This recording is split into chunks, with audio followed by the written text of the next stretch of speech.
Is This Nation Radio. WTF Nation Radio. Everything stated on WTF Nation Radio is to be considered the opinion of the person that stated it, and not an official representation of WTF Nation Radio or U.S. Army WTF Moments. Price does not include tax, title, or license. Some assembly required. Each item sold separately. Batteries not included. Objects in mirror are closer than they appear. If conditions persist, contact a physician. Individual results may vary. Keep out of the reach of children. Avoid prolonged exposure to direct sunlight. Keep in a cool, dark place. And please enjoy the show. Shots.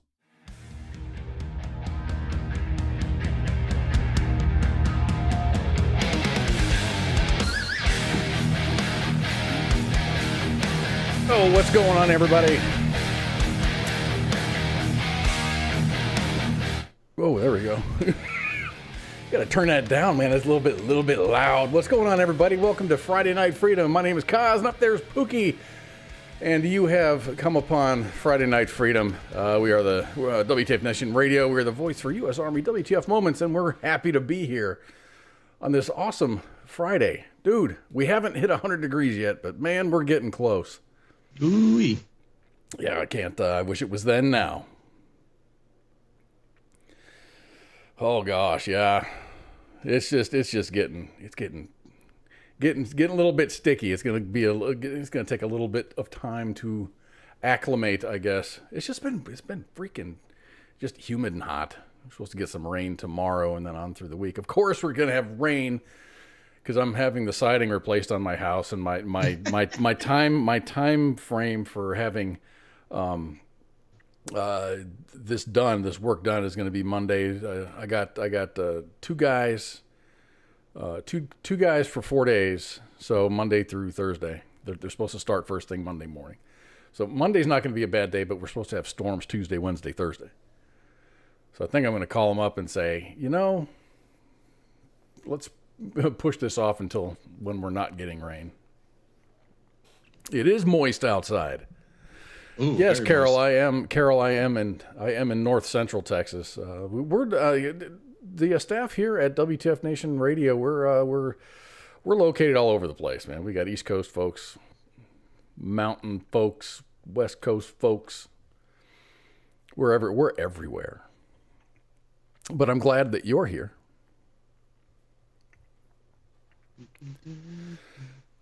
So interesting. It's like a slow news week, eh? Yeah, well. It really hasn't been. I mean, if you get into the political side of things, it's been really busy this week. But I mean, I've just been burned out on the whole political crap for the last month. I've been burnt out. I've been burnt out for a while. I think. What do they put a stop to the Ministry of Truth? That's on hold. It's on hold. It's on hold.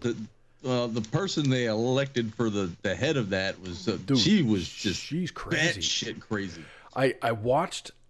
She did an interview on. I don't even know what news outlet it was, but it was a split screen. She was on one side and the interviewer was on the other, and she was saying that she's 38 weeks pregnant and her life was threatened, so she pulled the plug on all of this, and this was it was crazy. But I think what was even crazier, I watched it.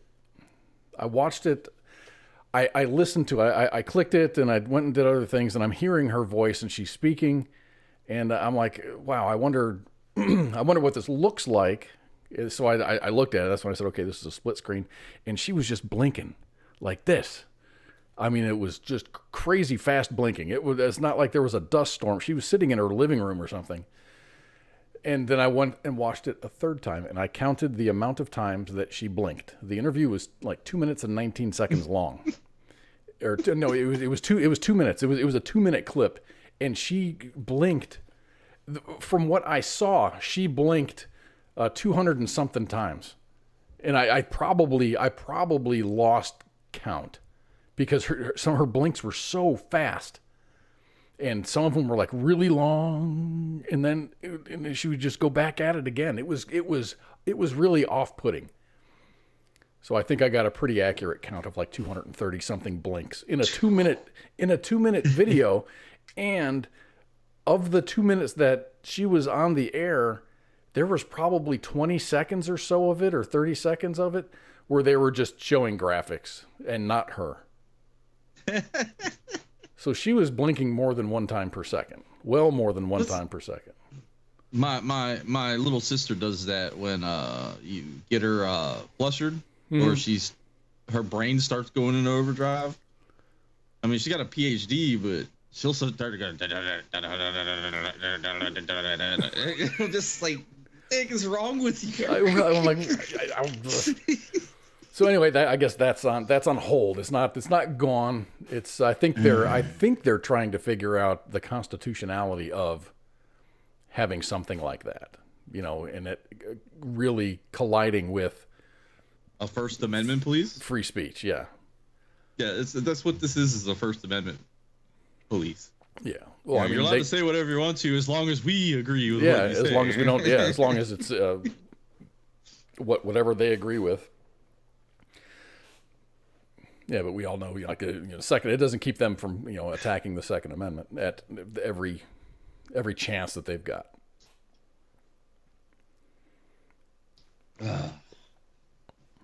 So I guess the cat's out of the bag, huh? According to the government, the existence of unidentified flying vehicles or UFOs. Or what do they call them? UAPs or something like that? Oh, gosh. UFPs.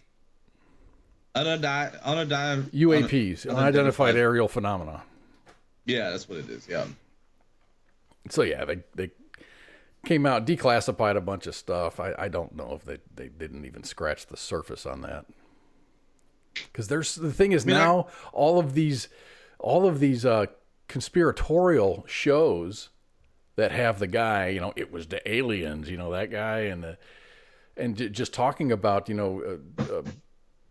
people's firsthand accounts of seeing UFOs and encountering something or seeing something in the sky that was unexplained.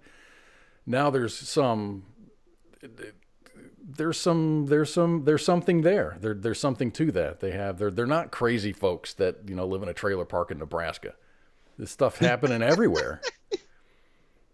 Well, I mean, I'm kind of glad that they actually sat down and had a hearing over it, because it is kind of a national security thing. And then when you have pilots that see weird stuff, they're afraid to report it because they don't want to be made fun of. You're not going to be. If I see something, I'm going to say something about it. I saw some weird shit up in the sky. Yeah. I mean, airline pilots, especially military pilots, maybe not so much, but airline pilots, when you're responsible for hundreds of passengers plus people on the ground, if you're talking about seeing weird, some kind of a weird phenomena up while you're flying. Yeah, that's you start hallucinating. That's hypoxia. Maybe there's something wrong with the plane. Maybe you're mentally deficient, because it's not normal. It isn't normal. But now there's something to that. Something to that. I'm not saying that. I don't know. I don't know one way or another. I think part of the reason why there's no full disclosure like that, because that would just ruin some of the people that are really heavily religious and God made mankind in his own image, and then you get this three-fingered green thing with an oblong head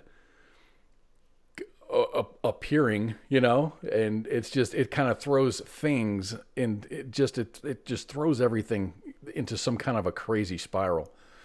And before this, for the last couple of days, I have been after work, I would get off of work and I'd go to Party City and places, Spirit Halloween isn't open up yet because we're 6 months away from. Oh yeah. From Halloween. I was trying to find an alien mask or something alien related. And it's funny, I went to Party City in Fort Worth, and I'm walking around and I'm going up and down every aisle, and there's everything there that you need except for what you're looking for. I mean, party favors and cards and balloons and candy and graduation stuff. The kids are getting ready to graduate from either college or high school. So they got all that stuff, class of 2022 stuff for 2 or 3 aisles worth of that. And good for them. Congratulations if you're graduating this year. That's pretty awesome. But there was a couple that was walking through, and we crossed paths, and they looked like they were fun. So I approached them. I'm like, hey, you haven't seen anything alien related? And the guy looked at me And he goes, little green men are Mexicans. And then his wife, girlfriend, whoever she was, smacked him. And I'm like, dude, no, I'm looking for like little green men stuff. That's wrong. It was so funny though. It was unexpected. He was definitely on his toes with that answer. I appreciated it. He made me laugh. He made himself laugh. I think he laughed a little bit harder than I did. Little green Jeremy man. asked, does this make the Space Force legitimate? Good point. I think you need to increase. We need to increase their budget. Yeah. Maybe that's what this is, a push to just increase the Space Force's budget. Even though, you know, certain individuals and politics made fun of our last president for starting the Space Force. The Space Force, right. Netflix, I saw that. They canceled. I guess they canceled it. They canceled it. I like that show. It's not a great show. It's not a great show. It was The Office, but with military undertones at that point. That's the way I looked at it. That's a good way to look at it. And if you don't understand the military side of it, you're not going to understand. I guess that's a part of it too. You know, being a veteran, you kind of understand the little nuances. Well, they had that TV show on, was it Fox or ABC there for a while? I think it was called like Enlisted or something like that. No? Oh, can't remember the name of it. Missed that one. I thought it was hilarious, but the problem was you only got 1% of the population that would understand the jokes behind it, like the motor pool jokes and the weird stuff that goes up in Sergeant Major's office, and this. Yeah, I guess if you haven't been there, you just don't. If you don't know, you don't know, and you don't know that you don't know, and it just looks like a stupid TV show after that. I thought it was hilarious, but now that you explain it, I now realize that not everybody understands the bureaucracy of the military and working inside those little microcosms of human existence. So, yeah, but I enjoyed it. It sucked. Maybe they'll release it to like AFN or something, because I know. Maybe, I don't know. Does AFN exist anymore? Yeah, it does. Well, cool. So back onto the alien speak here. Top Pentagon officials told a House panel on Tuesday that there are now close to 400 reports from military personnel of possible encounters with UFOs. A significant increase from the 144 tracked in a major report released last year by the U.S. intelligence community. A Navy official also said that Tuesday's hearings that investigators are reasonably confident the floating pyramid-shaped objects captured on one leaked and widely seen military video were likely drones. Some high-speed drones. That's all I gotta say. No kidding. No kidding. That's like next level. Didn't one of them just like go into the ocean and disappear? Just like you. It did. That was the Tic Tac. I saw that and I watched it. I'm like, holy crap, dude. I don't think we have technology like that. That's got to be alien at that point. The footage which the military confirmed last year was authentic. This is the triangle-shaped one. Had helped spur interest in purported UFOs, also referred to as unidentified aerial phenomena, or UAPs. They're all UFOs to me, man. Indiana Representative Andre Carson, the Democratic chairman of the House Intelligence, Counterterrorism, Counterintelligence, and Counterproliferation Subcommittee, called Tuesday's hearing the first in more than 50 years focused on aerial incidents. What is that dude's business card? He's got to have like a 3x5 card for a business card. Imagine his little like email signature. I know you do military stuff, so people will put the most stupidest crap. It's like they write a whole resume under a signature. Like, I do this, I do that, I do this, I'm trained at this. Oh yeah. Yeah, my business is my business signature block or whatever, because we have to have it. It's got my name, it's got where I work, it's got my desk phone number that I'm never at. and it goes to voicemail that I have no idea how to retrieve. Sounds like mine. Totally sounds like mine. I would put stupid quotes in mine every now and then. I'd get a call from a boss, be like, "Man, you can't put that shit on your." Yeah, I stayed away from the quotes. There are some folks that have like never fly, because I work in aviation, so never fly an alpha model of, no, not even an alpha model. Never. I forget it. It's my cybersecurity dude. He's our super spook dude. And it just stupid quotes. I'm just like, Pete, why are you putting that on your signature block? And this guy talks to customers and shit. So, yeah, well, you got to entertain yourself somehow.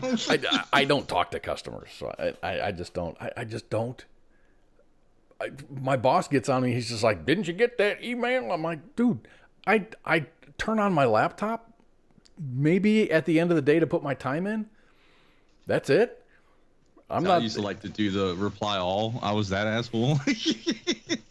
There's people that do that because they'll just like, hey, if anybody can help out, or it'll be like, hey, we found an iPhone 10 by the turnstile or whatever, and like somebody replies to all. Did it have a purple flower sticker on the back of the case? Yep. And then you get two other people that hit reply all. It gets entertaining. You got to entertain yourself sometimes. The exchange server can get very interesting sometimes. Right. You got to purge all that garbage. No more emails because everybody replied all on the lost phone thing. So anyway, unidentified aerial phenomena are a potential national security threat, and they need to be treated in that way. No, I do agree with that. To a point. I mean, what are you going to do? Let's say they are little green men from some other planetary system coming by, hanging out, buzzing, or what are you going to do? Let's just say that they're real. Let's pretend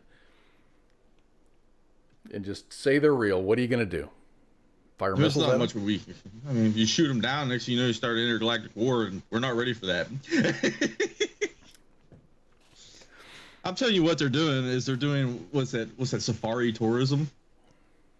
They're like, like you go to, like people go to Africa to watch the wildlife. So what they're doing is they're coming here to see, Earth. Watch this. There's some crazy creatures out here called humans. They have some kind of technology. They're like in their Bronze Age, but watch them do dumb stuff and watch the reality TV and dude, you know what I want? I want to meet whoever the intergalactic David Attenborough is that narrates all this shit. Or what was that book? Hitchhiker's Guide to the Galaxy, right? Yes. You ever read that book? Yes, long Remember the time ago. dolphins?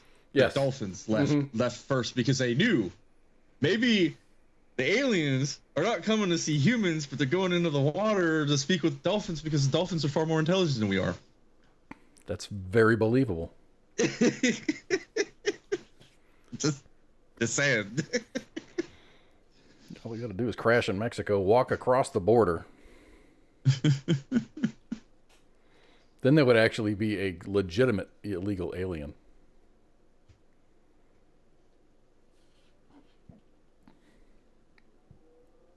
I guess. I had a really big burp coming. I was trying to hold it back. Oh, okay.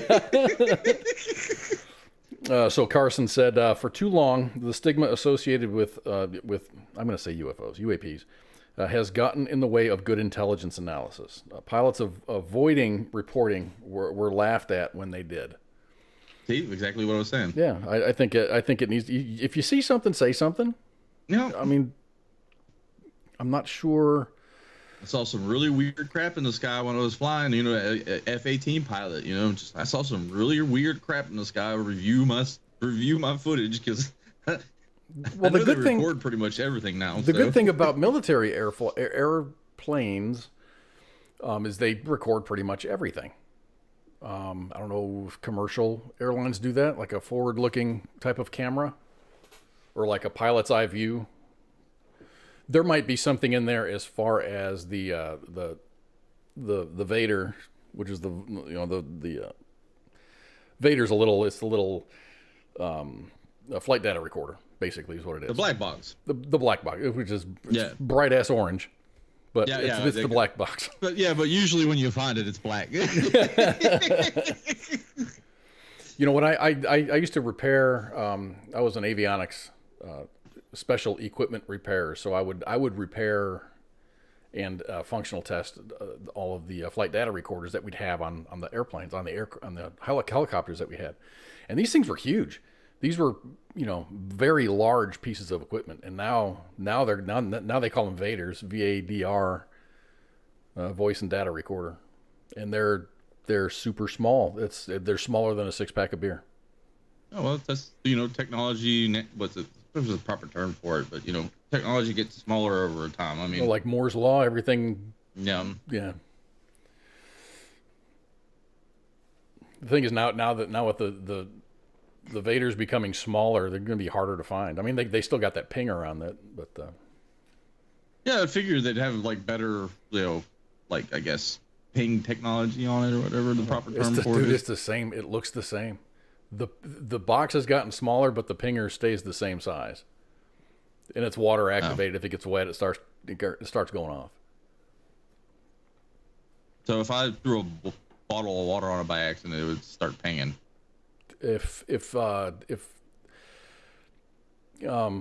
No.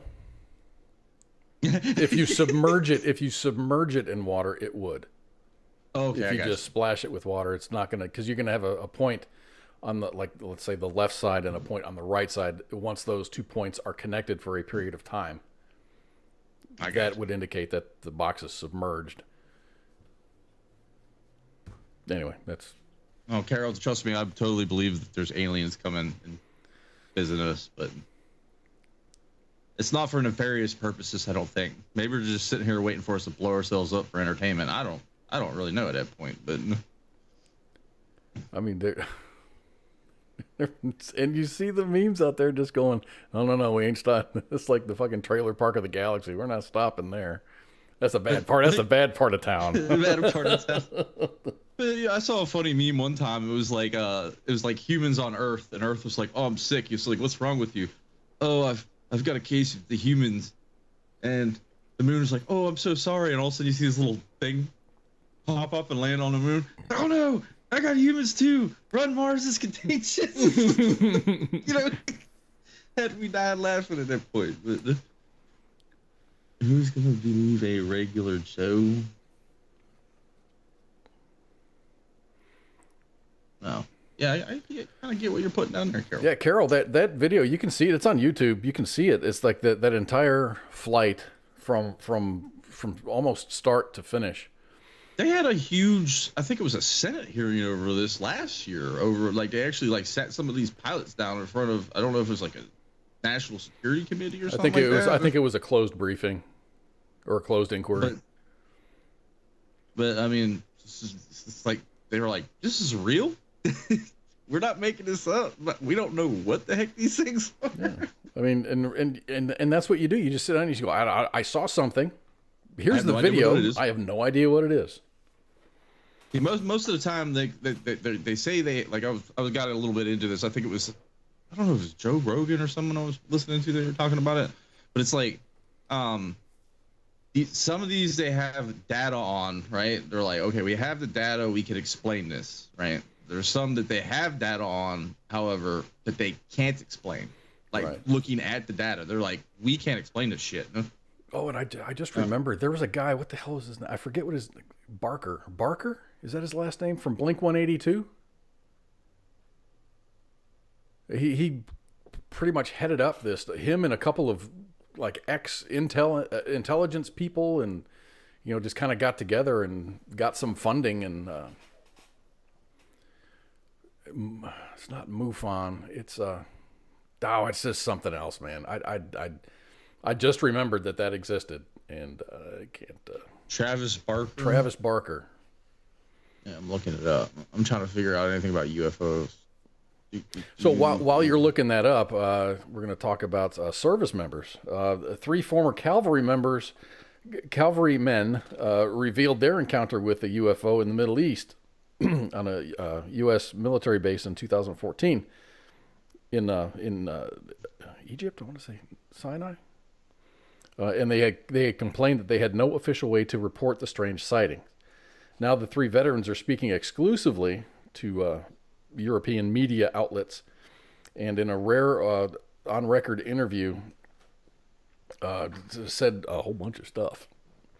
They said they saw 8 bright objects hovering and zipping across the sky at incredible speeds from their desert outpost in Sinai on the Egyptian border around December of 2014. The 3 Cav Scouts who are trained in identifying aircraft believe the objects they witnessed were of non-human origin. One claims that he was told, "Keep your mouth shut," by a senior officer after word spread among his regiment about the sighting. The men said that they were afraid to make official reports about the incident for fear of being a career-damaging psychological evaluation, and said that there was no proper process to make such a report anyway. Their case is an example of the concerning incursions of sensitive airspace by apparently technologically sophisticated craft, and the military failure to collect data on such incidents or taking them seriously. Sergeant Travis Bingham, 36, Specialist Vishal Singh, age 29, and PFC Dovel Ingram, 28, were all stationed at OP-3-1 in Sinai, near the south end of the Israeli-Egypt border. Their regiment, 3rd Cavalry, was part of the multinational force and observers mission deployed to monitor the border for 9 months. He described as being scared shitless after seeing the bright craft in the night sky. The craft appeared to be spinning as smaller lights emerged from it, which seemed to spiral like fireworks. Now this is where I go, what? He said he radioed other outposts at least 200 miles away, and they replied that they could also see the lights. Now, that's the end of the story. Did they see the lights at the same time? Did they travel? I'm just cracking up at this picture right here. Oh, you've never done those morale photos? Yeah, when you're doing, that's what that every is. one of those dudes has a cigarette. I didn't notice that. I now that I'm looking, I'm seeing them. Pretty much every one of them has a cigarette hanging out of their mouth. The everyone's reporting this UFO stuff. Maybe it would be easier to say, yeah, that's a UFO. We can't explain it, and it's actually some kind of a secret military program of ours. Maybe Russia's got their secret military program, or China. That's all it could be. I mean, it's either going to be the United States, China. Just watching some of them videos, the technology is far more advanced than what we're seeing right now at that point. Yeah, especially seeing that tic-tac go into the water. The tic-tac where it busted straight down. That thing was moving in weird angles too. Like, you can't do that in a traditional. It was moving at weird angles, making turns that would destroy an aircraft. The pilot alone, just the G-force alone, it would have destroyed the pilot. Pilot would have been G-locked at that point. So it had to have been unmanned at that point. And something in that video, I remember the pilot was just like, trying to keep up with it, and then trying to lock on, and it would lock on. I remember that video. He locked on, and he was like, "I locked on to it. I locked on." And he was freaking out about it because he was able to lock on to it. Huh? He's probably freaking out, going, "They probably know I'm locked on to them." But I think when they locked onto it, isn't that when it bailed into the water real quick? It was like, and disappeared. He locked on. He was locked on for a while, but then it broke. Then he'd lock on again, and then it broke. And it wasn't like a missile lock. It was just a target lock. We screw around with them at work, and we follow it during night shift when we're working late. We'll lock on to like a rat, and it'll track that rat throughout the entire hangar. That's pretty cool. That's pretty cool. So as long as it's putting out some kind of a heat signature, it can be tracked. I need something like that. What, for all your raccoon friends? Oh, I'm going to build me a little mini pie cluster to lock on to things. No, I want them for them stupid bumblebee, not the carpenter bees that fly around in the house. build me a little BB turret. They'll shoot them down, like a sea whiz for the freaking carpenter bees. Oh, you get one of those salt pistols. Those. Yeah. Yeah, I thought about getting some of those. That salt gun. I don't have flies in my house, it would be. I have one. It is the coolest thing on the planet. But it seems like it would make a hell of a mess over time. I mean, if you're shooting in the same spot, you'll start getting salt buildup, and you just take a vacuum. Because you gotta vacuum up the dead flies anyways. So I mean, this. True.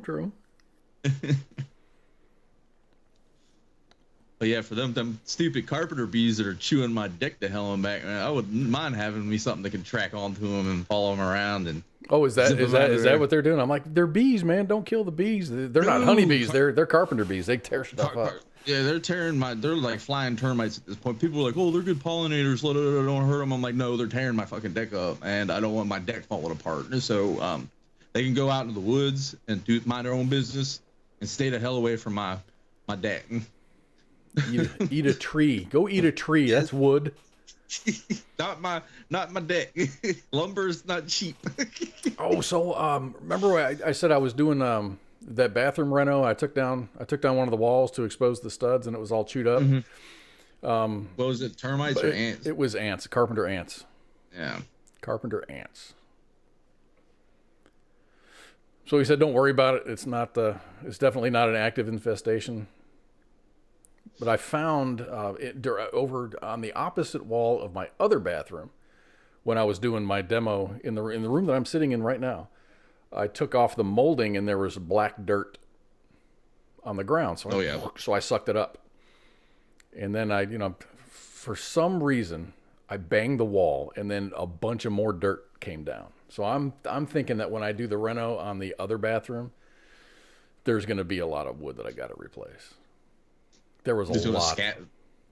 Was it a scab it, or you just going to scab it, or actually try to replace everything? Let me see. That particular wall is load bearing, so I'll probably scab it up. As long as the horizontal beam is not compromised, I can just scab it up. It'll be fine. Yeah, because I've done like a couple bathroom jobs, like replacing bathrooms and stuff like that. They like being near the moisture for some reason. I think that's what it is. They're attracted to moisture, excess moisture. Mm-hmm. But I've like ripped, the drywall off and stuff, and I've just found like straight up, like not infestations, but I guess they were prior infestations or whatever. I'm looking at this stuff and I'm like poking the 2x4s, the frame, and it's just like my finger pushes right through it. I was like, yeah, this isn't safe. Like, you're gonna have to do something about this. One of the 2x4s was nothing left, but it was nothing left but like the skin of the 2x4 in sections of it. Yeah. I'm like, damn, dude. And it was just it's just a 2x4. It wasn't load bearing at all. So that one I actually replaced, and then I scabbed we have all the rest. Terminex come out, and Terminex. We use Terminex. Come out twice a month, spray and do their thing, because termites are really bad in my area. Mm-hmm. Yeah, so we don't play around with that shit. Yeah, you're real moist down where you are. I mean, it's really humid. Very moist. Very moist. Moist. Yeah, we don't. That's not that humid here. It's not like it's Houston. Houston sucks. That's like an armpit. Well, Houston's built on a damn swamp, so I mean, the mosquitoes down there were insane. They had to spray. I remember a neighborhood when I was living down there as a teenager. The neighborhood that I lived in, the truck would come by like 3 times a week to spray for mosquitoes. That's how bad it was. So Baconator says we've got hornets and paper wasps here. We just bombed the attic. Yeah, I don't have those dudes in my attic. I do have them outside a little bit, but as soon as I see them try to build a nest, I got them cicada killers down there in Texas, the big red ones. Just like, those are scary, man. Those things are kind of cool. They just kind of like, you're out there cutting the grass, and they're just hovering right over about 2-3 feet above the ground. Yeah, I've heard, they call them cicada killers. I heard that they kill like large spiders. Or they'll go and mud daubers will do that too. I've used to watch the mud daubers down in Texas do that. They'll fly down and they'll find a random ground spider or whatever it is, and they'll sting it. And I guess their venom like paralyzes it, and it'll and fly like a little like Chinook picked it up, and they'll fly to the little nest and they'll stuff them in their nest. I guess what they do is they lay the egg inside it's still alive. Yeah, lay the egg inside the body and and the I guess the larva eats the spider. That's So- that's terrifying fucking shit. That's evil, man. It's terrifying as hell, but it's cool to watch. So you know what else is coming to attack the United States? Monkeypox. Monkeypox has shown up on the radar. And I saw, it was a meme, it says, monkeypox, the K is silent. And I thought that was pretty cool. Think about that for a second. Monkeypox, the K is silent. Take the K out and it ends up being moneypox. Just another little, another catastrophe hitting the United States. So avoid. I've seen like the World Health was not the World Health Order. I think a CDC or someone put in a whole bunch of orders for smallpox vaccines, something like that. And I was like, well, okay, well, whatever.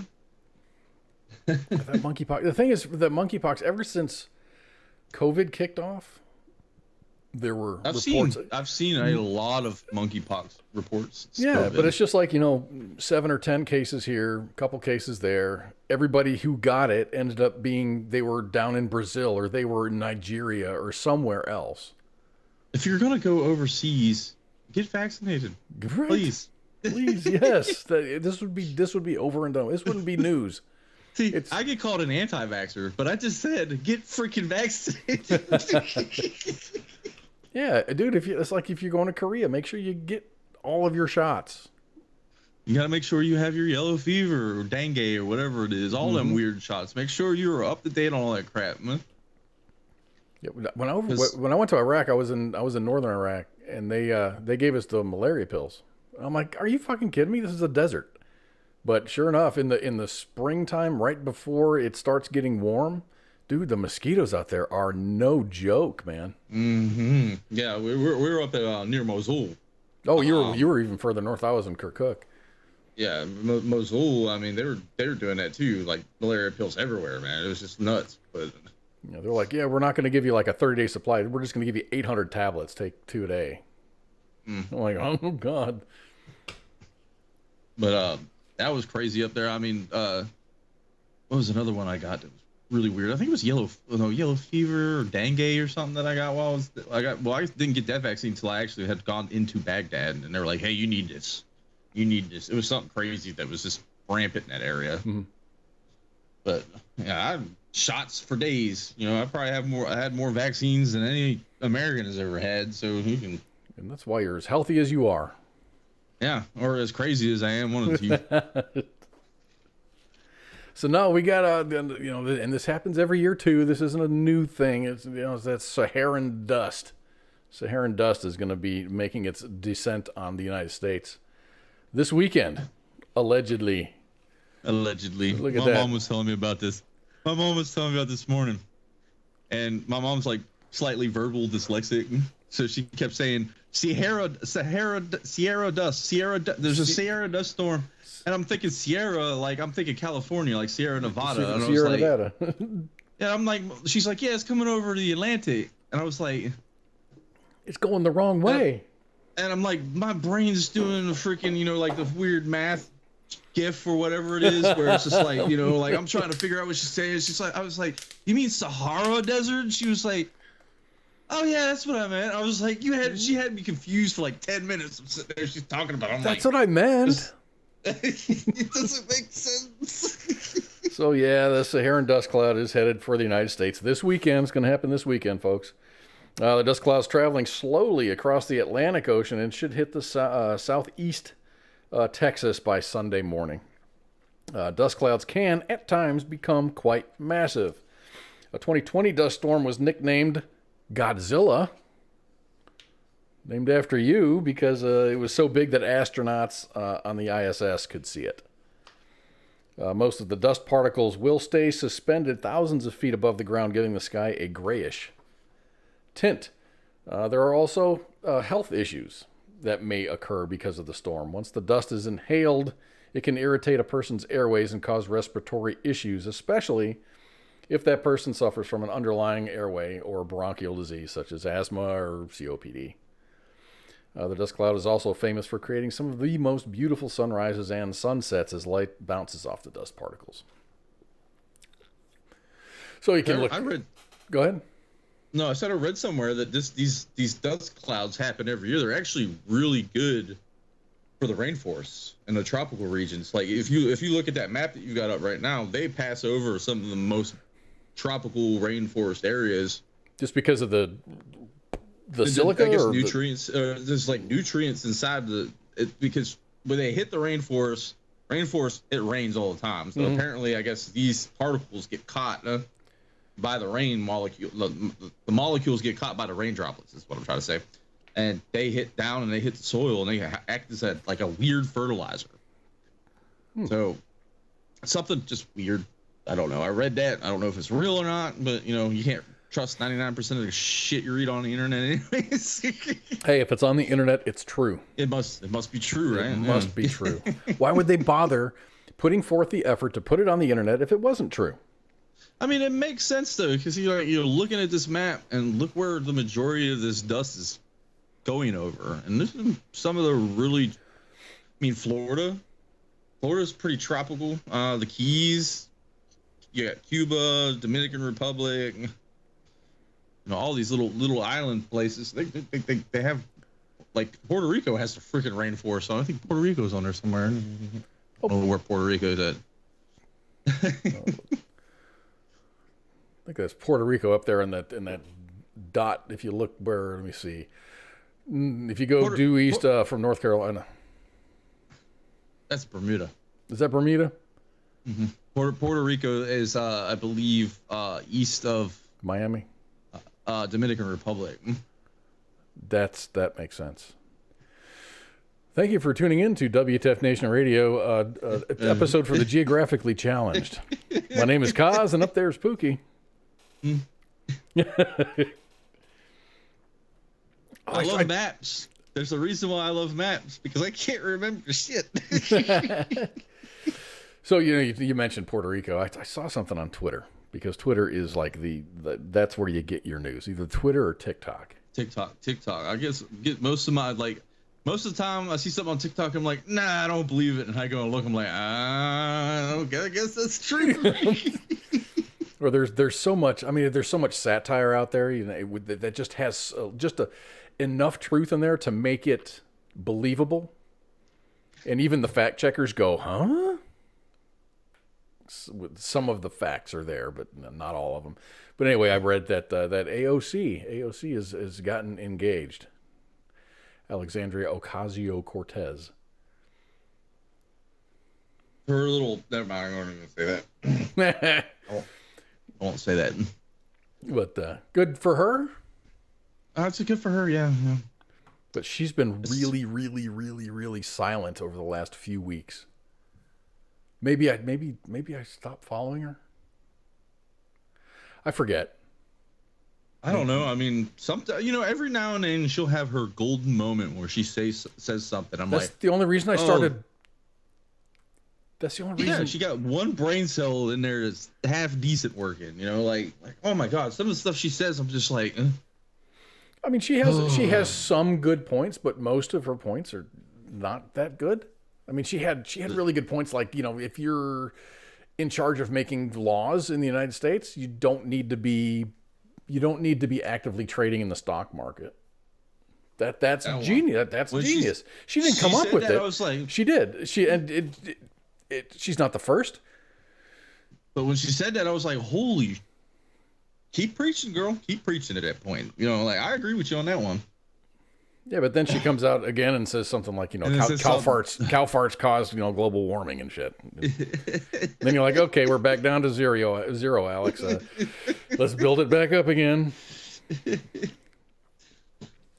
Good for her. She's getting married. So I wonder if one of those conservatives that were giving her a hard time were just upset that they couldn't date her. Remember when she said that, another one of her genius moments? They're just upset with me because they can't date me. I don't know. Imagine dating someone who is completely politically opposite of you. I don't know if that could. I have a friend of mine who is in a situation like that. Like, he is, I will say, borderline, like, hardcore right. Like I don't even look at myself like that. Is he like Alex Jones right, or is he Hitler right? You know, Oh, you know, God. like, but his wife is left to the extreme, and I don't know how. I don't know how they live together. They love each other to death, and somehow they get along with each other, but they are complete opposites on the political spectrum at that point. It makes no sense. There is a political couple. They're pundits. I forget who their names are. The dude is bald and just looks funny, and he's like super left. And his wife is super conservative, and she's just a conservative lady. But they're married. Not Mary Matlin. Is it Mary Matlin?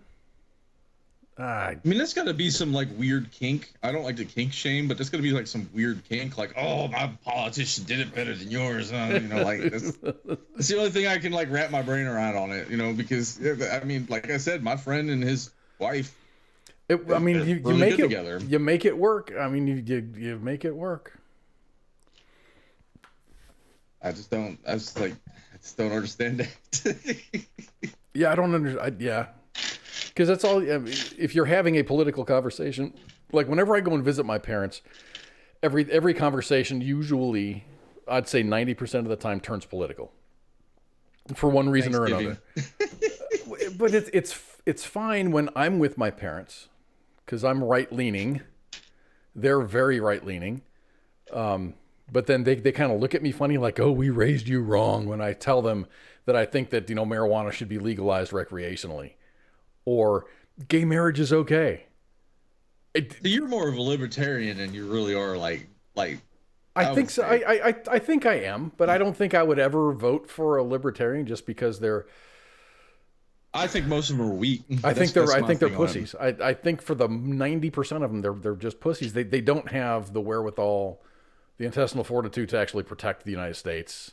It's just that's my big issue with the Libertarian Party is because anytime one comes up, they're like, the first thing they start saying is like, well, we need to cut the military and this and that. And I'm not a war hawk, but the best defense is a good offense. That's the way I've always looked at things in my life.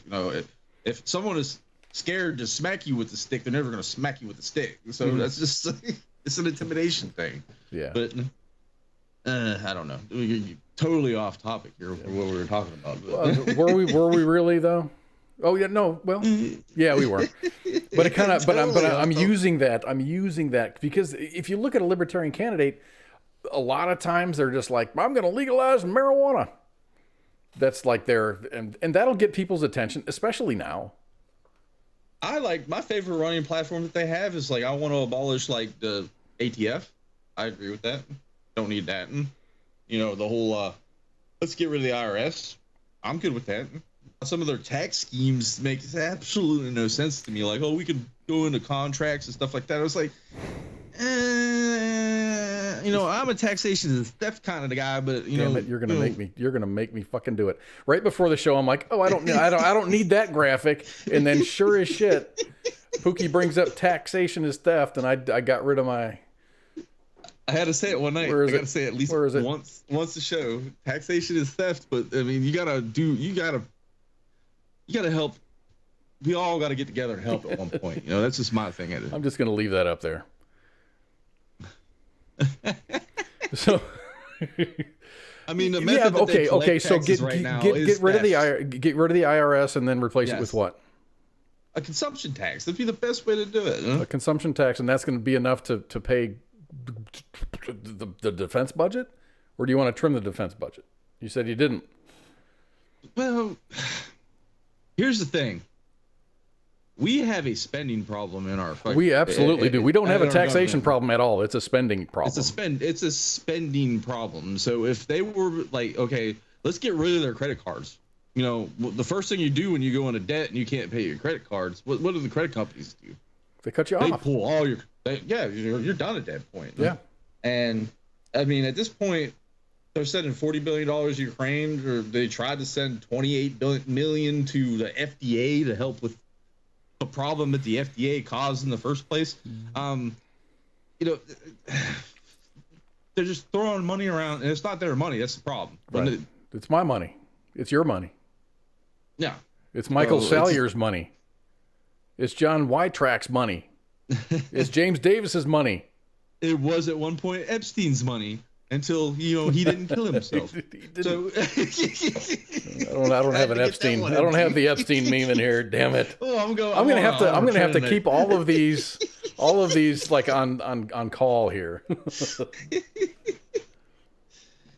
It's just I don't know. It's like every time I turn around, they're talking about like the whole pandemic relief thing. What was it? $7 trillion just gone. Yeah. And a lot of it fraudulent. A lot of it fraudulently. Yes, and 10 years ago, and you hear Biden. Biden was on. He was up talking about he tried to get now I'm gonna mess it up. Kleptocracy. He tried to get that out. He was saying it, but he started stumbling. Of course, he stutters. He's always stuttered, but he kind of chuckles and says he's talking about Russia being a kleptocracy, and that's kind of hypocrisy. It's a huge hypocritical, because we're living in a kleptocracy right now where these senators are making millions and millions of dollars inside trading. We all know this. Mm-hmm. They're all inside trading, and they're getting off on us by pretty much stealing our money on any given sense. If you make $174,000 a year and you have zero expenses, you don't eat, you don't live anywhere, you just collect this money and you don't spend any of it, it would take forever to amass some of the net worth of some of these politicians. Most of these politicians. I think the richest one, don't quote me. I don't think it's not Pelosi. I think it's Weinstein or whatever her name is. She's one of those silent ones. Wasserman Schultz. Might be, I don't know. They're all. I mean, all of them. 40 plus years. I love hearing when Bernie Sanders, especially though, like I'm gonna piss off a lot of Bernie boys real quick. But millionaires and billionaires. Billionaires and billionaires. We need to tax the rich, eat the rich. Well, he's got 3 mansions, drives around in like a $250,000 car. Hypocrisy. Flying in a private jet for a climate summit. Oh, that was it the G6 climate summit that they had last year? Yeah. And that cracked me up because it's like, oh, we're all about fixing the world, and no. They all flew in on their private jets. Drove around, and there was no carpooling at all, man. Mm-hmm. No, every one of them had like a motorcade, like a secured motorcade. It's like, okay, well, let them eat cake. Yeah. Man, okay. Totally off track. I derailed the hell out of this. I am sorry. No, you did, and I think it's pretty cool because we're gonna take a break. I planned. What did I do? I'm looking at my little board over here. After the 5th story, we were gonna take a break, but we haven't even hit the 4th story. So we're gonna take a really quick break, and when we come back, we're gonna be talking about some marijuana. We're talking about just some weird headlines from the United States. Let me see. Reasons to lock your phone around children, suing your kids, and we're going to talk a little bit about some North Korean tech support. Hello, my name is Charles. What's your problem? I got a story to go along with that one too. I could talk about.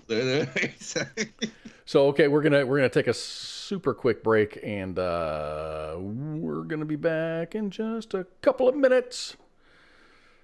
Shots. WTF Nation Radio. WTF Nation Radio.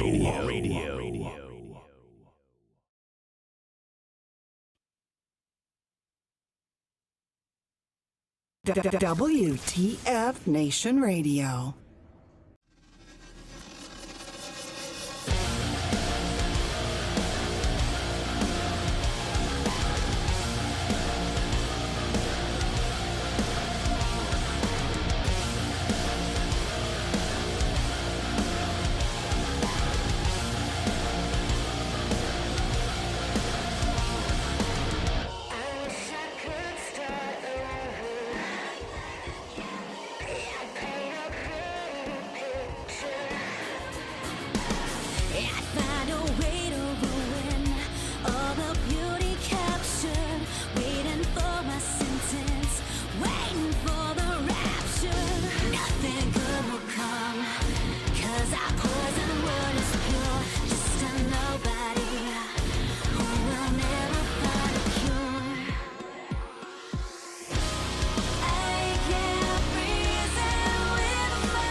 I've lost all my patience and forgotten laughter, serving out my sentence, waiting for the rapture.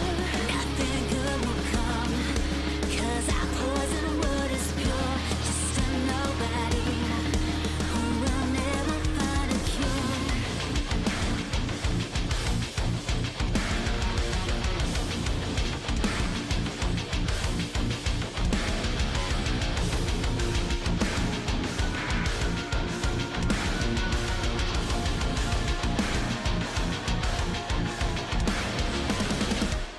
I can't reason with myself. I'll never make it back. The past is in the rearview. I'm always losing track. Where do I go? Where do I go? Where do I go from here? Where do I go? Where do I go? Where do I go from here? Where do I go? Where do I go? Where do I go from here? Where do I go? Where do I go? Where do I go as you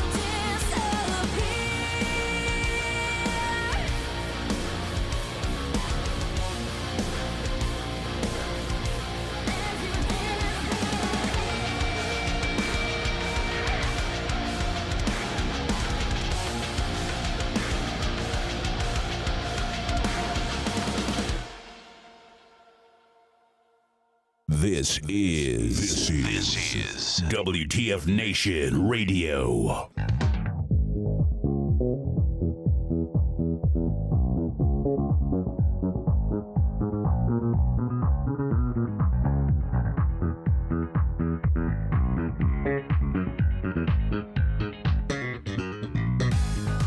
All right, everybody, we are back for the second half of Friday Night Freedom.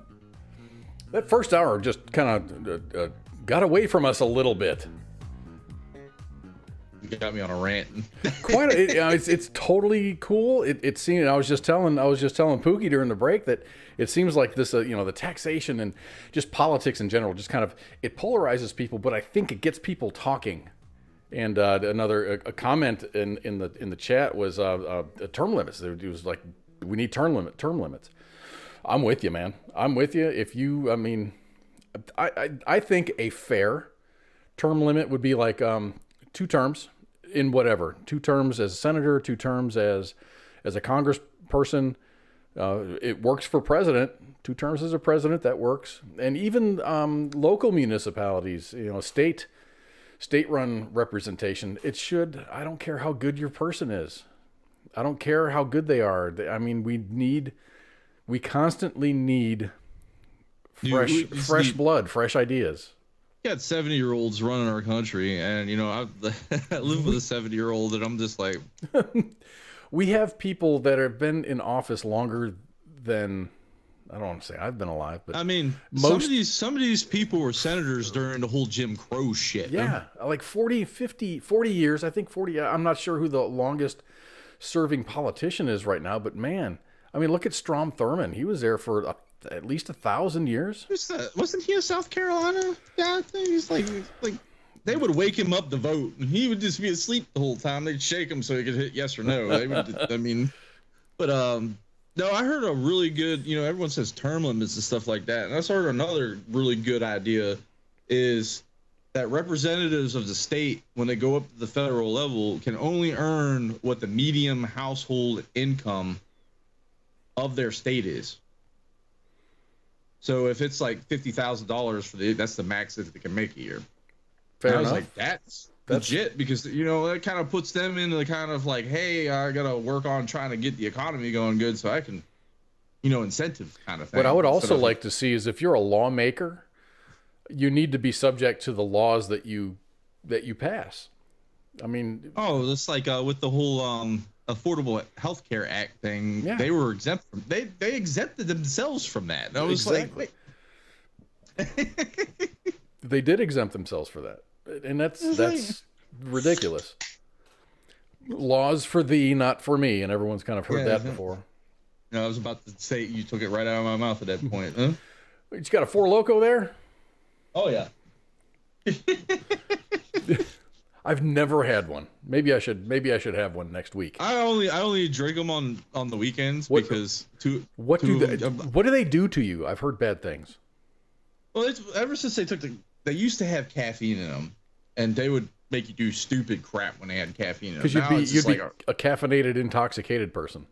Yes, like the Red Bull and vodka, whatever they used to call them, or the Jaeger bombs and stuff like that. Now there's just like a high alcohol, is like 14%. Oh, jeez. So, I mean, normally I drink stouts and stuff that are like pushing that. So okay. It's just it's cheap, you know. I don't like to spend a lot of money. I'm frugal as hell, you know. Well, all right. So right before the break, I was gonna take us off on a marijuana story, which it's kind of cool. It's kind of cool. Everybody kind of I don't want to say everybody. Devil's lettuce. The devil's lettuce. Baphomet's broccoli.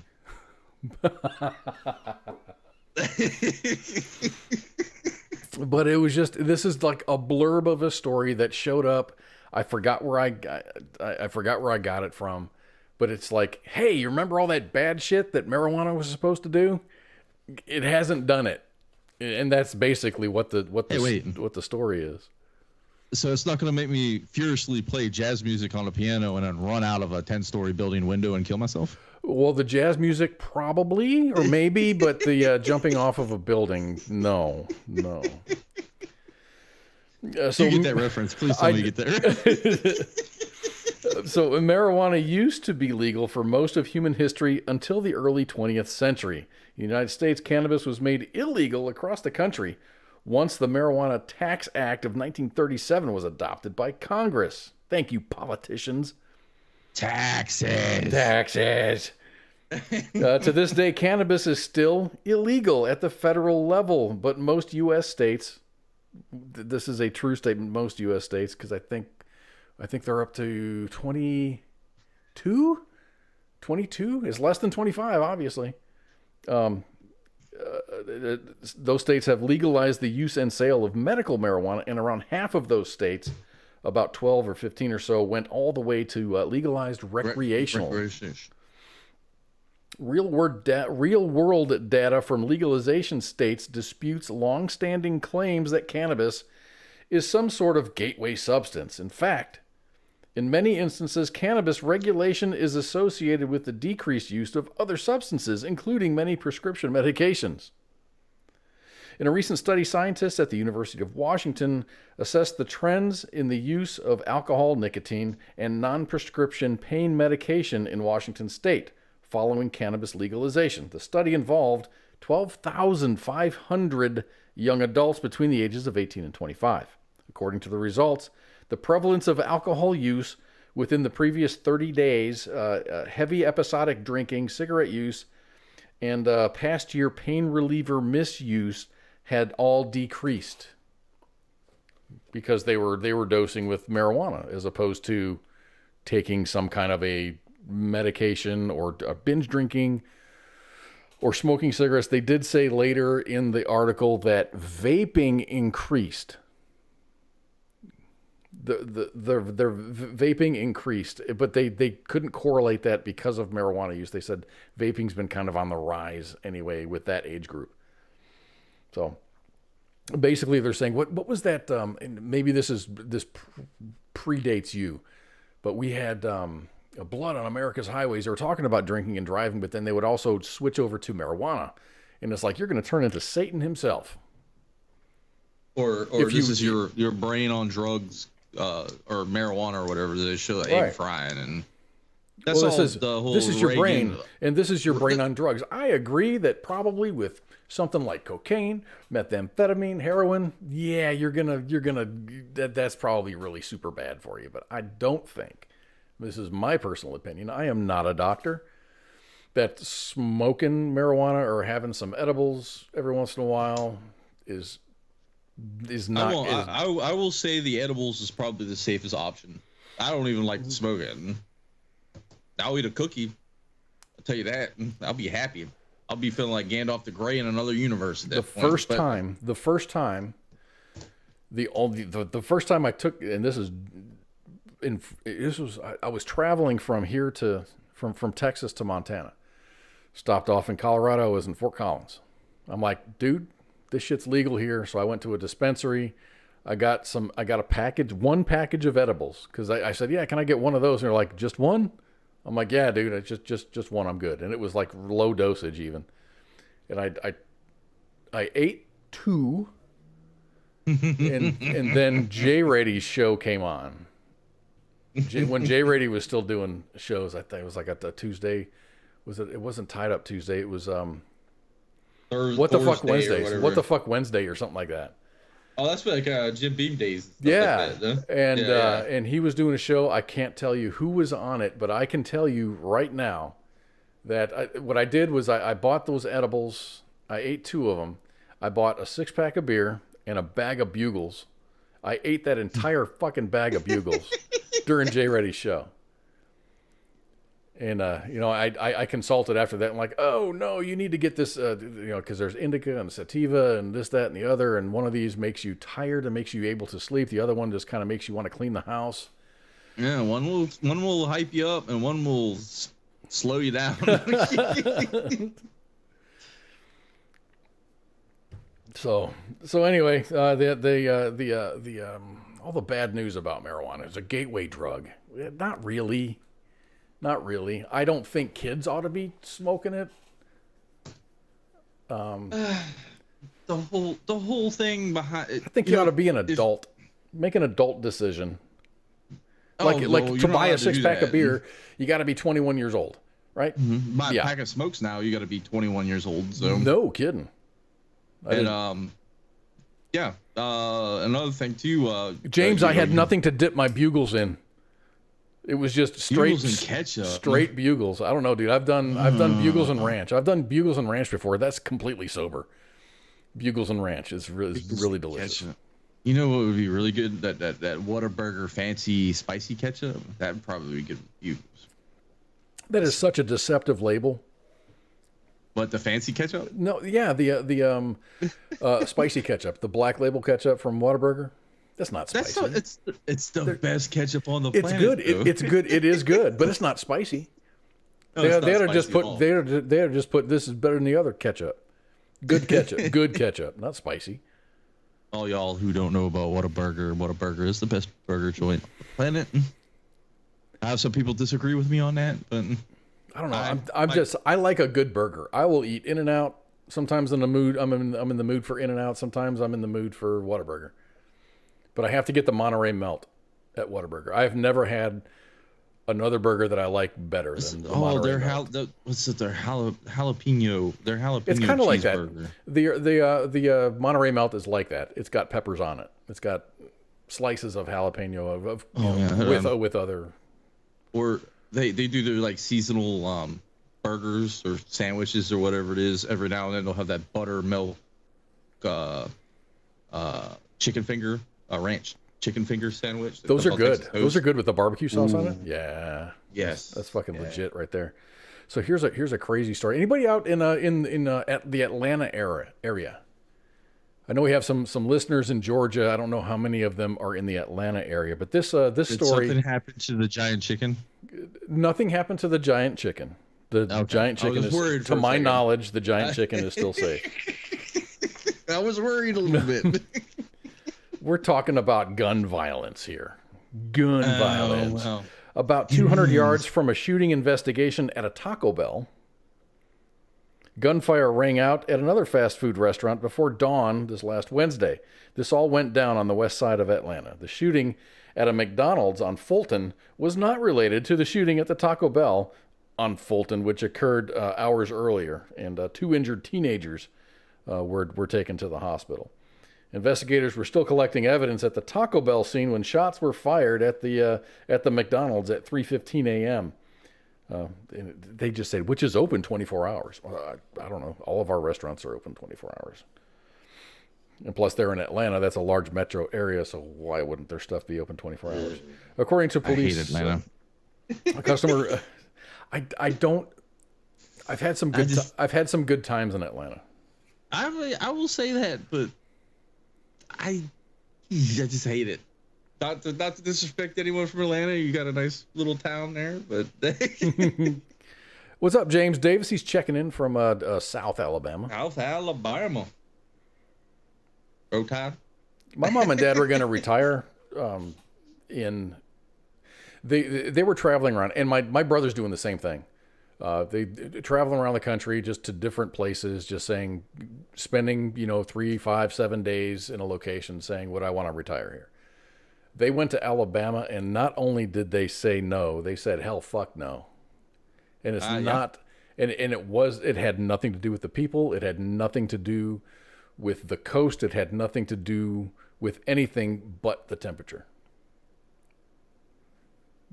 Out of all the places I've ever been, if I decided to, hey, I want to sell everything off and buy land somewhere, I think West Virginia is where I'd pick. Virginia would be cool if their taxation was not so theftish. West Virginia. Oh, West Virginia. West Virginia. Yeah, Virginia's so.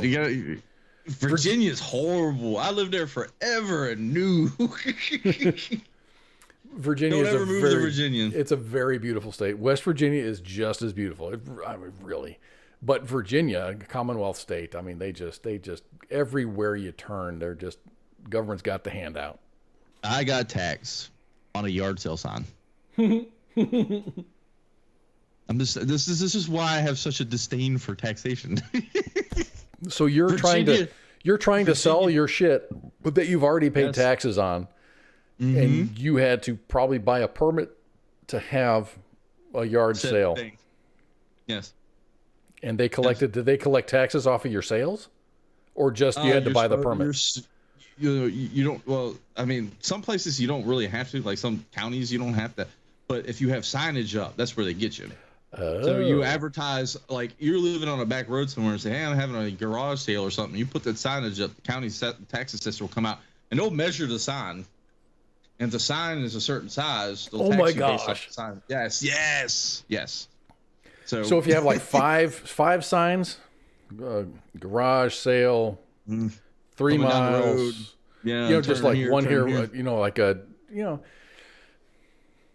signage tags. You're gonna, but I mean, okay, here's the E4 and me coming out. What if you got away with it by just saying, I just have a sign that says the word "the"? Or I mean, they're not going to find out who put the sign up. Yeah. So they're not or just put a bunch of arrows and dollar signs.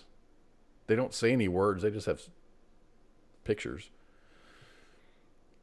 I don't know. They're I mean, I've seen guys get hit on tax for having a for sale sign in their car. Oh God, no. Yes.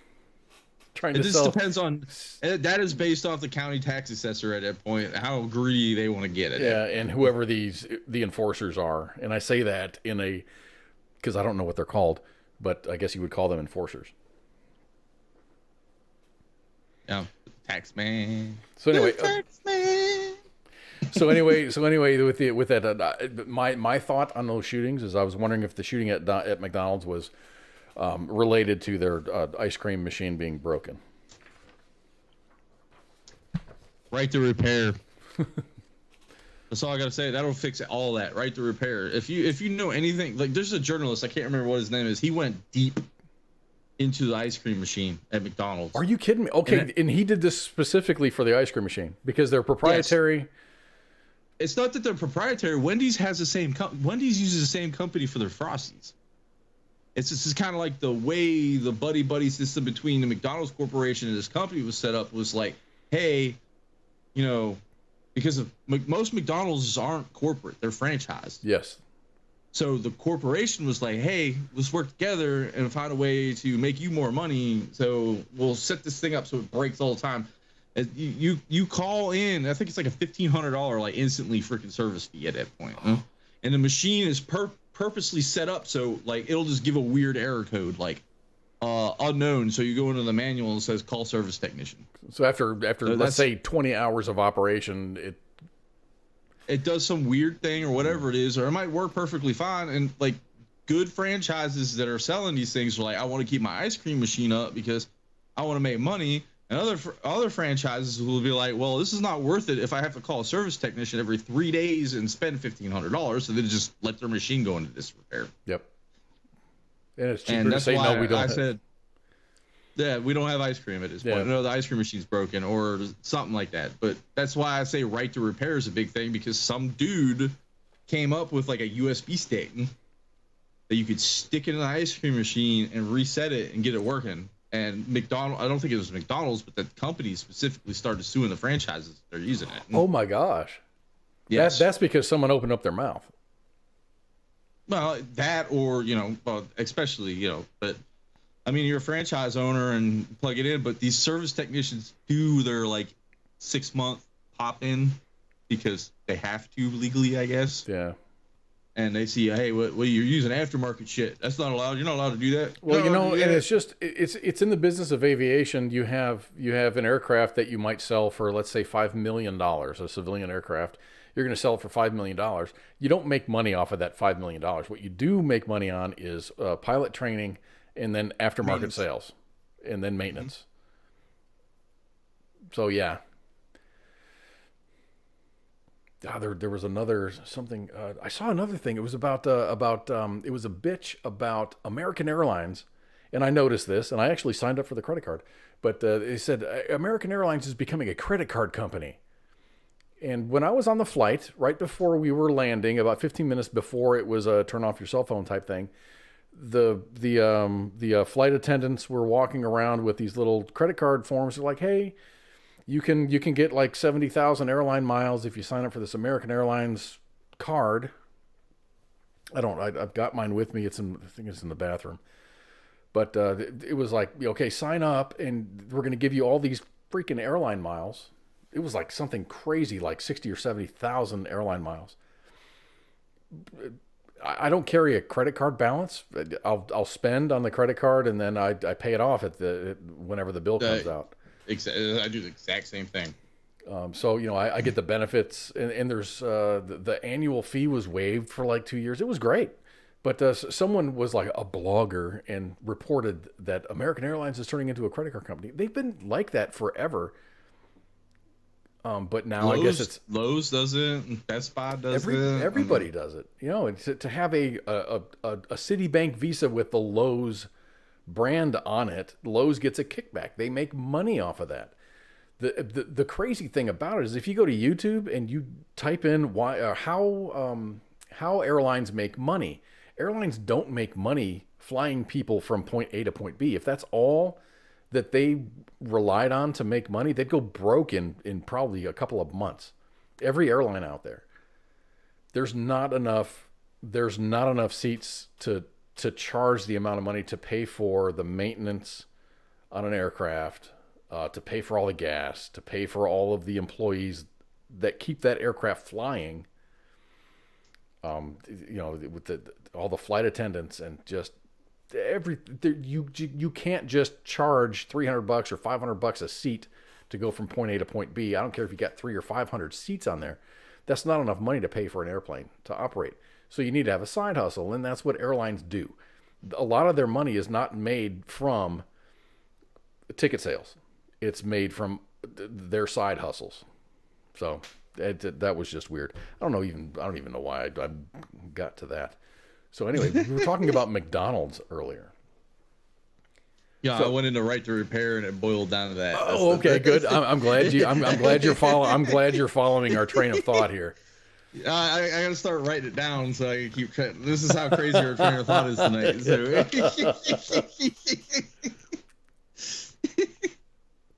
So it's important to pay attention to your kids while they're using your phone. A lot of people use, the kids are getting ornery. So what do? You hand them your phone and they play some kind of game or whatever. Modern day pacifier. It's a modern day pacifier.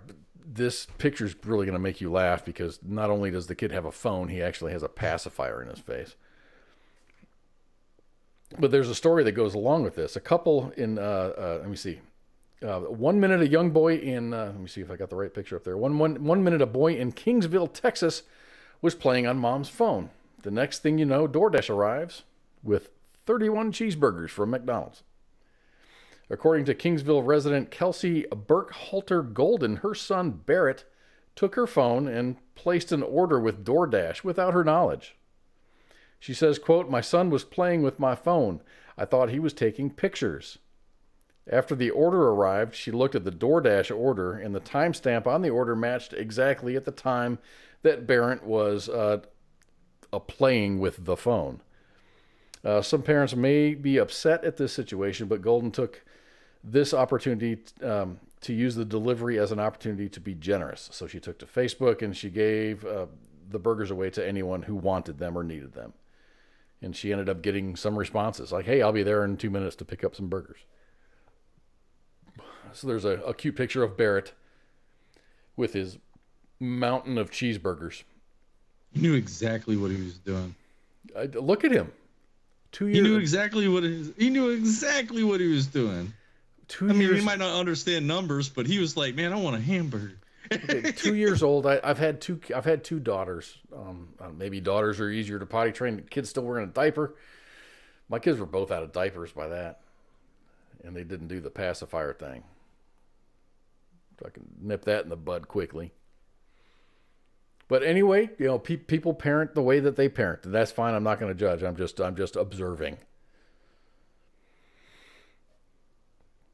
It is weird though to walk around. When I read this story, I walk around like when I go shopping and stuff at the grocery store. How parents are doing their thing, and the kids are in the cart, and every one of them's got a tablet or like a youth-sized tablet, or it's like an iPad or something, but it's like a youth version. They call them like, I can't remember. There's a proper term for like frogs or something like that, or like the frog. I think my kids had the frog. It was like a frog pad or something like that.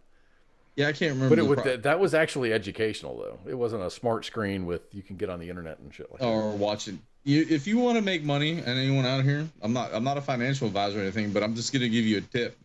If you can produce like something crazy that like attracts like kids to watch over and over again on YouTube, you can be a millionaire overnight. I'm just gonna tell you that, because kids will get hooked on one thing and it'll sit there and just keep watching it. Yeah, I wish people would market on YouTube. I wish someone would invent something like the Teletubbies or Barney.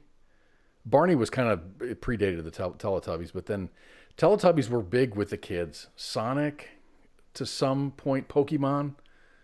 Kids loved that shit, and that would just grab their attention, and they would watch the same thing over and over, same episode of whatever.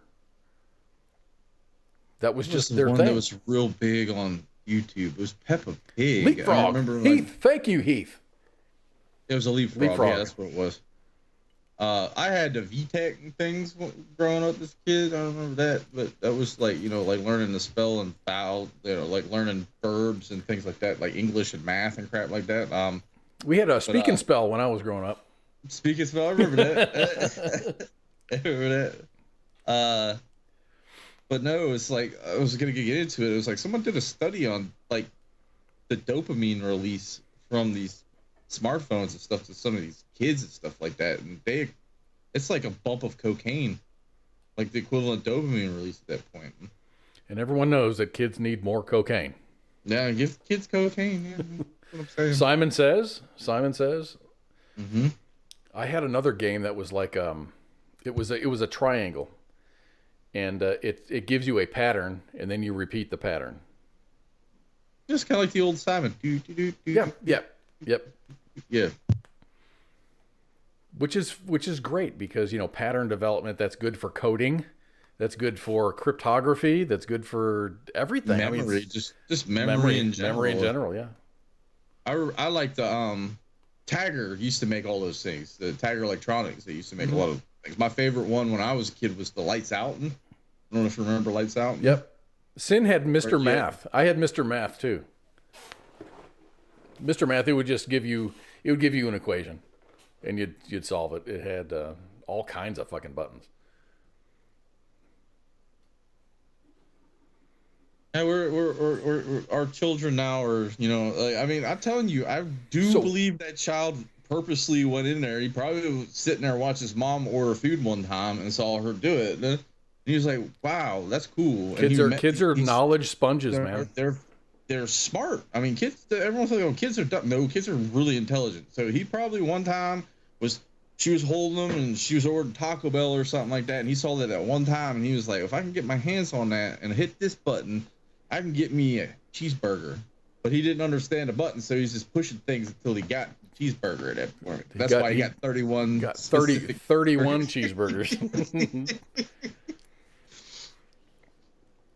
So it's always good to treat your kids right, and I'm glad that she said that she didn't get mad at him. She kind of used that as an opportunity to share the cheeseburgers. So you got to support your kids and you got to love your kids, and in some cases that works out, but in other cases it doesn't quite work out. And I think this is more of a cultural difference between American families and their children, and then Indian families and their children. So we got a story here about a very lovely couple. These guys look like they're just enjoying years and years of marital bliss. A couple in India are suing their son and their daughter-in-law for not giving them grandchildren after 6 years of marriage. The parents filed a petition this month seeking 50 million Indian rupees, or about 643,000 dara, in damages from their son, age 35, and his wife, age 31. In the petition, the couple claimed that they spent about 20 million rupees, $257,000. I'm going to talk in American dollars. Freedom dollars from now on, raising their son, who is an only child. The bitter parents said that they raised him, educated him, made him capable. They made him a pilot, which is very, very expensive. We see people in the neighborhood playing with their grandchildren, and we feel like we should also have one. They said that they didn't marry their son off so they can live alone. So they said that next year, either they give us a grandchild or they give us the compensation. How fucked up is that? This is an Indian thing. This is a cultural thing. This doesn't mesh with me. This doesn't make sense to me. I know arranged marriages are a big thing over in India. I know that much. Yeah. So a procedural. Go ahead. No, their son didn't have a choice of being born. You made your son. It's not his fault. Stop it. A procedural hearing in the case is scheduled for next Tuesday. According to the petition, the parents also bought a car for their son and daughter-in-law and then paid for their honeymoon. The lawsuit primarily targets the son and daughter-in-law, but the petition also lists complaints against the daughter-in-law's family. Though this kind of lawsuit is rare, the topic of familial obligation has long been controversial in India, where carrying on the family line and caring for elderly parents and in-laws is also seen as a duty. I know, Mexican families are the same way. You're married and you marry a Mexican woman and everything is great, and then the parents move in, and it's just like a big ass house with a fuck ton of people in it. And it's just that's just the way it is. It's also sometimes a legal duty. Parents can claim a monthly allowance from their adult children under a federal law. This is in India, not the United States, that seeks to protect parents and senior citizens who may not be able to take care of themselves. So you have an elderly parents or parent or whatever. They're not able to take care of themselves, so you're legally obligated to take care of them, regardless of your income status. But so I guess they don't have like Social Security over there or stuff like that. Or it takes the burden of Social Security off the state, puts it on to the children, and puts it onto the kids. I don't know if I disagree with that so much. Yeah, but you see, that's the thing too. Is what would happen is you'd have like parents be like, okay, well, I'm gonna have 1,000 kids because that's beneficial to you at that point. All of them are paying you an allowance. You will be rich as hell. There's always a different way of looking at this. Thanks. A number of related cases have made headlines in India in recent years, such as a family dispute over monthly allowances in 2020 that culminated in a Supreme Court judge telling the sons involved, "Don't forget that you are everything because of your father." And as I was reading this, I'm thinking there's no mother's type of like a rights. It's not like the reason you are who you are is because of your father, not because of your parents. It's not because of your mother. What about people that are raised by a single mother, or a typical nuclear family, mom, dad, and kid? It's like it's like a female is a second class citizen, I guess, in India. That's what it seems. And you raised a good point. I mean, what if your parents are dickheads? Can the children grow up and sue their parents? Like, you didn't give me the opportunity to be a doctor because you were doing all these other things. Or, I mean, the two individuals you got in this picture right here look like about the funnest people you ever want to be around in your life. They're a blast. I mean, she doesn't look happy. He doesn't look happy. I mean, granted, they're in court. Obviously, it kind of looks, it's not obvious. It looks like they're in court.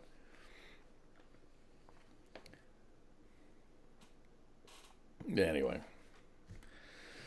I don't know, man. I mean, because you're doing the thing that you're living with your parents. You're taking care of them. You're taking care of the house. You're taking care of the yard. Mm-hmm. You're doing the right thing. I often wonder when my parents get unable to take care of themselves, what's going to happen? And we just went through that with my parents, or my mom's parents. My dad's mom and dad died years ago, but my mom's parents just recently passed, and they spent a ton of time and money taking care of them, getting them, the correct medical attention that they needed. They were both, I mean, cancer surgery, dude, they went through a lot. Mental decline, just the perils of getting old. They took time to take care of their parents. So I'm feeling, this is KOZ talking, almost an obligation to take care of my parents whenever they cannot take care of themselves. I don't know if that means, hanging up my career and moving to where they are and taking care of them. Maybe finding a job somewhere where they live. I don't know. I don't know. I don't know what to do. Yeah, I'm in the perfect position to do what I'm doing. That's the thing. So I was like, okay, well, crap's happening. So it's like, well, I'm going to help my family out. Yeah. Some people aren't in that position. Like my sister, for instance, she's like a doctor. I wouldn't expect her to up and do that to take care of my mother or something. What's cool about being a doctor is you can be a doctor anywhere. If you're a teacher, it's cool because you can be a teacher anywhere. Oh, well, she's a doctor. She's got a PhD. She's not a doctor. Medical doctor. Yeah, if you're a doctor in Nebraska, you can be a doctor in North Carolina. That's true. Yeah, you can teach. Well, I mean, you can teach. That's what she does most of the time now. She's teaching. So I mean, teach anywhere at that point. It's terrifying for me. I mean, my parents are very active right now. They're super active. I've got two brothers that live kind of close to them, so they're really super active in my nieces and in my nieces' lives. They're very, very active. My mom's still, she works with architects and she does like building remodels and stuff in the town that she lives in.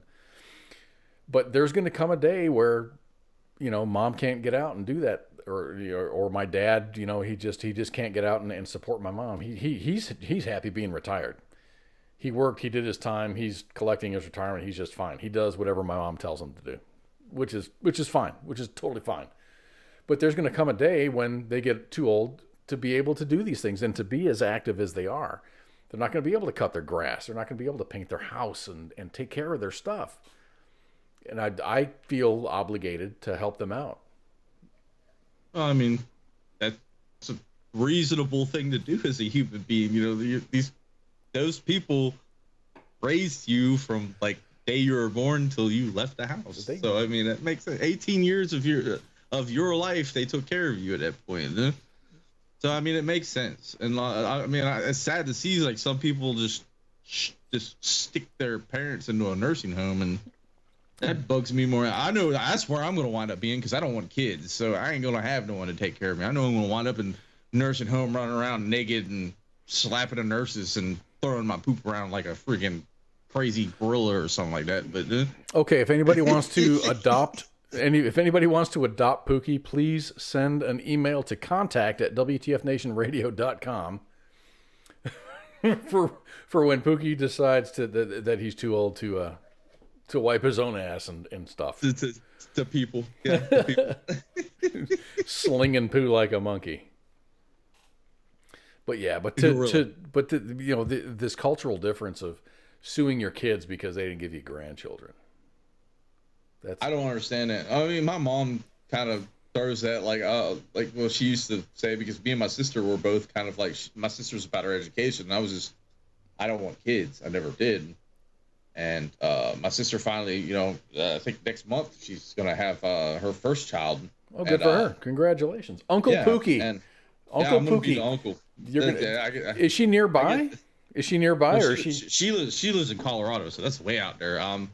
I might go out there and visit once she calms down. Because I think I told you a couple weeks ago.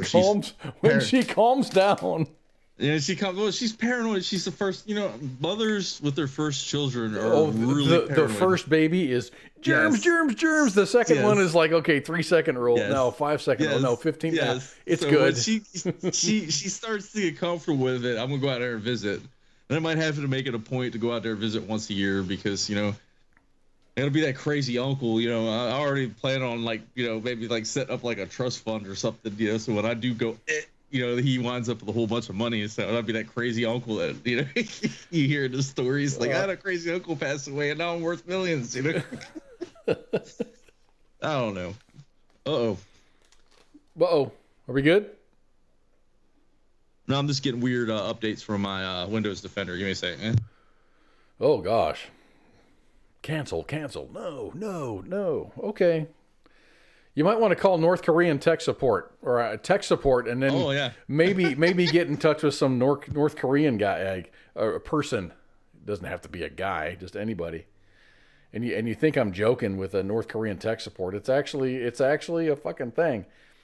We did get some emails as far as our security goes regarding this thing that's happening. Our federal government in the United States is warning private U.S. companies and the international community that IT workers from North Korea are attempting to gain employment to funnel money back to Little Kim via espionage and stuff like that. A UN Security Council panel found that hundreds of the North Korean workers are based in China, while smaller groups are based out of Russia, Africa, and other parts of Asia. There are thousands of North Korean IT workers both dispatched overseas and located within North Korea, generating revenue that is remitted back to the North Korean government. An overseas IT worker from North Korea earns at least 10 times more than a conventional North Korean laborer working in a factory or in a construction project overseas. While most of the workers just funnel money back to the regime, some of them have used the privileged access to gained as contractors to enable North Korea's malicious cyber intrusions. Cybercrime is a key way that North Korea funds its ballistic missile programs. The Treasury Department, our Treasury Department, announced last month that a cybercrime syndicate called the Lazarus Group that is linked to North Korea has stolen more than $620 million in cryptocurrency from a crypto platform. They didn't say which crypto platform. Maybe it's Luna. Oh, the crypto market's been hurting lately, so Crypto market's been horrible. And then Luna like spiked up, and then it was almost like a rug pull on that. kind of saw the whole thing on that, but that's a different story. I get into that maybe next week, something like that. What, regarding Luna? Yeah, Luna was a crazy thing. It was nuts. The whole thing. It was like a Ocean's 11 kind of thing that happened. Was that it was an Asian person? Was that Chinese or? Can't remember. I want to say he was South South Korean. I was like, it was legitimately like an Ocean's 11 thing. Like the whole thing made no sense to me. I was like, oh, okay, well, if the crypto market's like this, then you got to be very careful about what you're investing into and understanding what platform you're investing into. Yeah, you do. And I'm just, and I'm seeing this and I'm going, damn it. I'm just going to ride it out because it'll go back up. It'll go back up eventually. What I think the reason why the crypto market has tanked so bad is just because inflation is so bad and normal people who are investing in crypto, they're not investing in crypto anymore. They're like, well, I can't do this. I need to buy like food for my family. I need to make a car payment or whatever. People pulled out assets for funds at that point. No? Yeah. And I think once the economy comes back, when it comes back, it'll be fine. And the current prediction right now is Bitcoin will be $1 million by the 2035. It'll be pushing $1 million. $1 million a coin. Yes. I don't see that by 2025. Current prediction. That's 3 years. I've heard. That's less than 3 years. 2035. 2035. Oh, okay. Oh yeah. But that picture with little Kim holding a 3.5 floppy. He's got so much porn on that. No, he's got all the porn. Yeah, I had to. So when I got these pictures, I said my Google search was North Korea. No, I said North Korea and then computer, and that's what I got. So look at all this. Everybody that surrounds little Kim is a general or something. So I got some more North Korean news because apparently border security sucks between South Korea and North Korea and China and North Korea because the Rona has made an appearance in North Korea. The federal government, North Korea COVID-19 outbreak soared to 2 million cases yesterday, exactly 1 week after they admitted that they had their first case. Until last week, North Korea claimed to have completely escaped the COVID infection. For 2.5 years they did this. Dear North Korea, nobody believes you. And I've got my own opinion on this, and I'll share that with you after this story. What were you going to say? No, I'm starting to think that like North Korea is like the Internet Explorer of the world. So like, like them old memes where you see like, what are we going to do? La, la, la. Internet Explorer is like the last one. What are we going to do? Like question mark. I don't know if you've ever seen those because, the joke is Internet Explorer is a notoriously slow internet browser. North Korea is the Internet Explorer of the internet of the international committee at that point. And so now they're finally getting COVID. They're finally getting COVID. They're finally getting it. So the experts believe the tally is likely far higher than the isolated nation has been telling everybody. No kidding. And the death toll is likely to rocket due to the lack of key medical supplies and intensive care units. Okay. What I think is they've been suffering with the COVID and it just kind of came and went like it did in the United States, like it did in Europe, like it did in Africa, like it did everywhere else. But now this is all of a sudden a crisis in North Korea, maybe to get some international support, get some food into the country, get some medical supplies and medical expertise in the country. All of a sudden now it's a problem. I think they've had the problem all along. But now this is an opportunity for them to get stuff into the country. China's been doing crazy lockdowns and with their COVID of recently. So dude, it might they are actually locking people in their apartment buildings. Oh, they've got like freaking little like cell things. I don't know what they're out in like public parks. Where they're locking people in these things. Cages out in front of the buildings and stuff. What I think is, because North Korea might be what we call an independent hermit nation is what we call it. But I really do think they're just a puppet nation of China. They've always been a puppet nation of China, I think. And Russia, I guess, to a point. Well, I mean, they do border Russia, but China's going heavy into this lockdown, and they were like, "Hey, dudes, you need to start with your lockdown. You need to."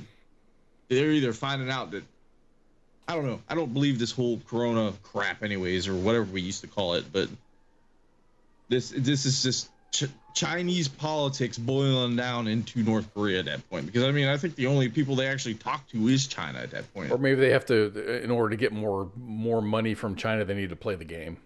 Play the game, yeah. So that's exactly what's happening here. That's an interesting take. So there's a guy in Japan that's in a bit of trouble. They didn't release his name, but apparently his name was on a list. So a 24-year-old man was mistakenly sent 46 million yen, which is about $360,000, in COVID-19 relief money by the Western Japan town that he resides in. He says that he gambled all that money away in overseas casino sites. The man is unlikely to be able to return the money transferred to him, according to his lawyer, who said that the resolution... let me start that over. The man is unlikely to be able to return the money transferred to him, according to his lawyer, who said that a resolution through litigation has been considered. I don't know what that means.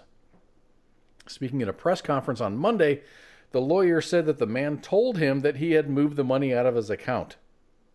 Okay. The lawyer said that the man lives alone, so no one else is believed to be involved in the matter. Okay. I've got a lot of questions here. So last Thursday, the town of Yamaguchi, Japan, sued the man for around 51 million yen, which is $400,000, for the full return of the funds plus legal fees. According to the town, the man had refused to return the money, saying that it was moved from my account and it cannot be returned. I will atone for my sins. On April 6th, after procedures to transfer 100,000 yen, and this is how this problem happened.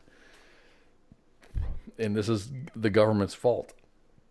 On April 6th, after procedures to transfer 100,000 yen in COVID-19 relief money to each of the 463 low-income households in Yamaguchi had been completed, the town official mistakenly submitted a single transfer to one person, which was this guy.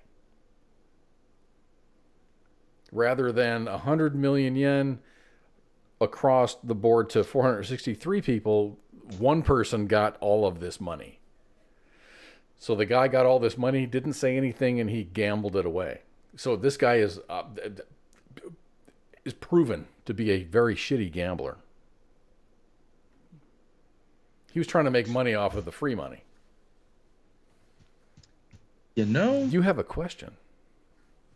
No, I'm thinking, because I bumped my microphone. I kind of have like this weird understanding of how like the Japanese government works, and they've kind of have this kind of like relationship with the Yakuza kind of thing, like the crime. Yeah, thing. the crime kind of syndicate. embedded. Yeah, they're kind of really embedded with each other, which is really weird because, you know, they'll let the Yakuza do whatever the hell they want as long as they don't cross certain lines and stuff like that. Okay. And as long as, you know, certain people are getting paid off. So this guy gets a shit ton of money, gambles it. Oh. And now he's up on charge.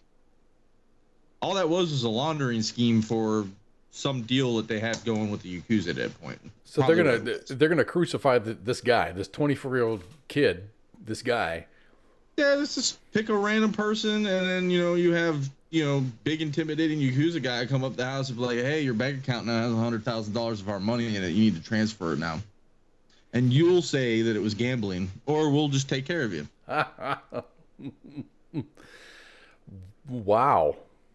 That's interesting. And, I mean, that's kind of the way I won't say 100% of the time, but in some of them smaller areas, it's kind of the way the politics works there, because, you know, their government always turns a blind eye to the Yakuza at that point. So it's kind of like the Yakuza are operating kind of like the Chicago mob did back in the day.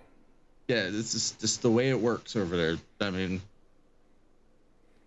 from what I've read, this is from what I've read. This is not fact, but this is my story that I'm building upon. This is It sounds good to me. Owed a certain amount of money, so let's just find a scapegoat and then have old dude say I gambled it away and I can't pay it, and the court systems are going to go easy on them, and now you just laundered a crap ton of money into the accused at that point. That's probably what's happening there. That is an incredible take. I didn't even think of it that way. I never look at the crime syndicate way of looking at things. Japan has a really weird criminal syndicate, and if you read into it, it's like, wow, man, this is nuts. Well, you watch movies, and it's like, oh, the Yakuza. You're like, man, whatever the fuck that is. Yeah, but when you start reading into how legit. the Yakuza operates, it's like, holy shit, these guys are like something I wouldn't even like. I walk up with an Italian mobster and say, fuck you, and not think twice about it. Do that to a Yakuza guy. It's like the MS-13 of Japan. Yeah, you don't fuck with them guys. So I mean, I'd like to talk a lot of shit, but I don't want anybody knocking on my door. You know what I mean? Or breaking in. I mean, just probably they call them NEETs or whatever it is over in Japan, guys who are shut in and they just like to watch anime and play video games and shit like that. And that's probably who he is. They all know him as a local shut in. And they're like, hey, we got a perfect scapegoat to fucking launder how much money it was. And that's probably what they did at that point. YOLO. What's up, Musa? I'm getting ready to sign off, and he's like saying, hello, how you doing? So anyway, I guess we're gonna call it, man. I gotta go to the bathroom, so I'm gonna. I'm gonna start doing a little bit of house cleaning. I don't have any upcoming shows. I don't have a cut sheet yet. It's coming tomorrow, but the show is gonna be done today. So Monday we got the Monday edition with Ice and Shipwreck maybe. Tuesday is I almost said Tied Up Tuesday. It's going to be a pop culture warrior with CQ and Radar. CQ.